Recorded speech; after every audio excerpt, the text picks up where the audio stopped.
chapter that I call Rosary, Rescue, and Relocation. You guys aren't bored yet, are you? If you are, we can just go into Q&A. We're good, Karen? Time's okay? Sweet. So it was one of those nights. I just wanted to get home. The only thing between me and my bed was a 4-mile bike ride. The wind chill was -5 degrees. I was wearing a brown ski mask, and my ride was a purple girl's bike that my sister had bought at a yard sale about a decade ago. I started my journey home from a solid day's work at Harvard and was beginning to get into my groove.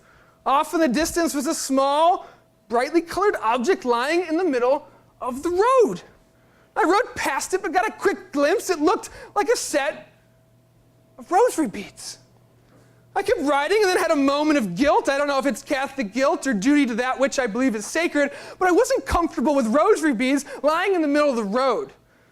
As I turned my bike around and forged backward into a typical New England wind gust, I thought that's rare just to see rosary beads anywhere these days, let alone to find them sprinkled on the side of the streets.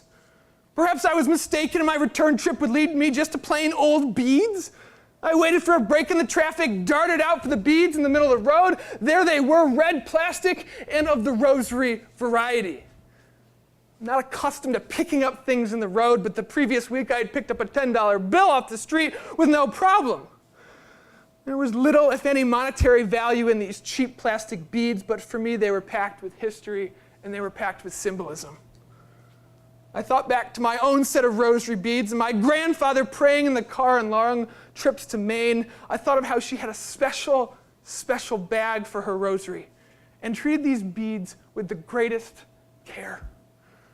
After a moment's hesitation, I snatched them up and considered them rescued. Rather than keep them, I decided to drop them off in front of a church on my ride home. I chuckled at that. Why is it that whenever someone doesn't know what to do with something, they think, just drop it off on the stoop of a church? I dangled the beads over my handlebars and continued homeward. Rosary, rescue, and relocation does tend to build an appetite. And my cold, weary bones were hankering for a snack. I wanted to enjoy this snack in the warmth of my home, so I dropped by a convenience store to pick up a gallon of milk and some goldfish crackers. I walked into the store and caught a glimpse of myself in the mirror. I wore a ski mask, had my hands jammed in my pockets, glanced over at the store clerk, gave him a friendly nod and hello, hoping to de-escalate any fears of my appearance being triggering, literally. So with milk and snacks purchased, I headed on my way. There were about 2 miles left in my journey, including a slight hill upward, a busy rotary, the church at which I would leave the rosary, and a slight hill downward to my home. I hung the plastic bag on the handlebars and gripped tightly, feeling the straps getting thinner and thinner from the weight of the gallon of the milk. Up the hill I went, safe and sound, avoiding speed bumps and potholes that might jeopardize the integrity of the plastic bag. Approaching the rotary, I now had to merge with 3 lanes of oncoming traffic and then merge onto the home stretch.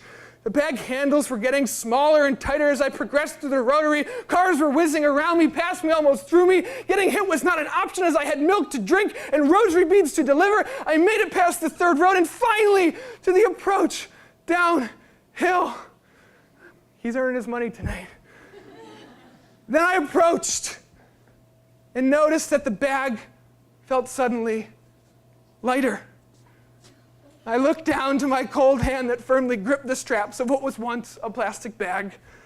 Glancing backward, I saw my milk and my goldfish crackers impersonating roadkill in the middle of the right lane. And for the second time that night, I turned my bike around to retrieve that which I value and wanted to try and save. Like a cop inspecting a crime scene, I gingerly pulled up to the goldfish and saw they were relatively unharmed. The box was dented, but as my mother would say, that's why God make packaging, Matthew. I quickly snatched up the goldfish and went to assess the milk situation. She was hit.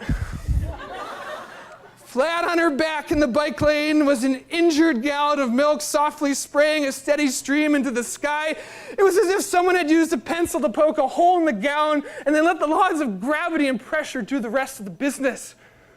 My initial thoughts were to block the hole with my hand. I was wearing gloves and also had a good 1/4-mile bike ride home. This was not a viable option.